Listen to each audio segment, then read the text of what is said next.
viewers. Hopefully you are all enjoying good health. My name is Urvansa. Welcome to my YouTube channel.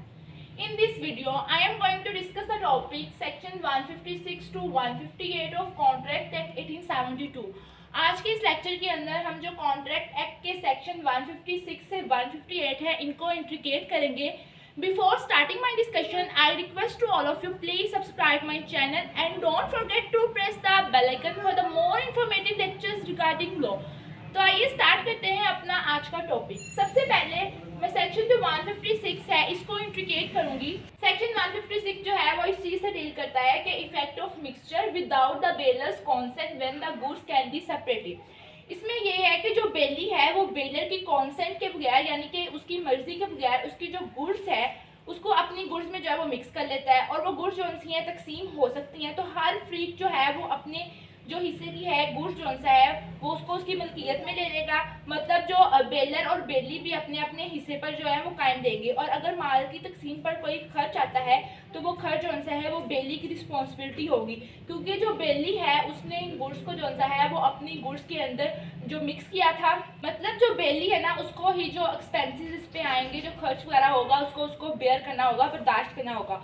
और इस दौरान तकसीम के वक्त अगर कोई नुकसान होता है, कोई डैमेजेस होती हैं तो मतलब मिक्सिंग के वक्त तो उसका लाइबल भी जो है वो बेली ही होगा. तो ये था हमारे पास सेक्शन 156. अब हम सेक्शन 157 की अगर बात करें तो जो सेक्शन 157 है ये डील करता है effect of the mixtures without the bailor's consent when the goods can be separated. इसमें यह बताया गया है कि जब बेलर ने किसी बेली को गुड्स दी कि इसको अपनी अमानत में रखो, ये मेरी अमानत है आपके पास, और बेली इसको बतौर अमानत अपने पास ले लेता है.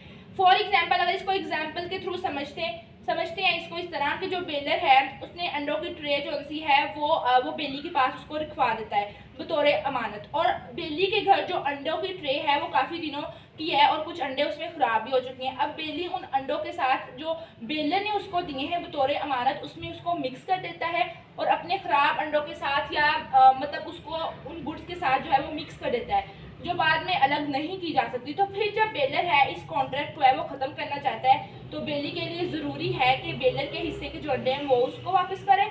और अब ये अंडे की तकसीम नहीं हो सकती बिकॉज जो अब उसको कैसे पता चलेगा कि ये वाले सही वाले अंडे और ये ख़राब अंडे हैं.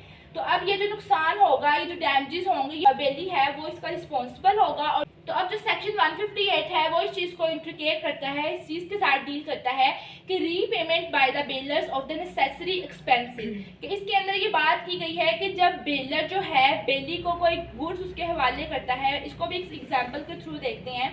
एग्जाम्पल इस तरह है कि जो मेरे पास ना वो 100 बोरी सीमेंट है. जो बेलर है ना वो कहता है कि मेरे पास 100 बोरी सीमेंट है तो बेली को ना वो कहता है कि तुम इसको अपने पास रख लो और मैं वापस आकर ना मतलब मैं आउट ऑफ स्टेशन जा रहा हूँ वापस आकर तुमसे ले लूँगा.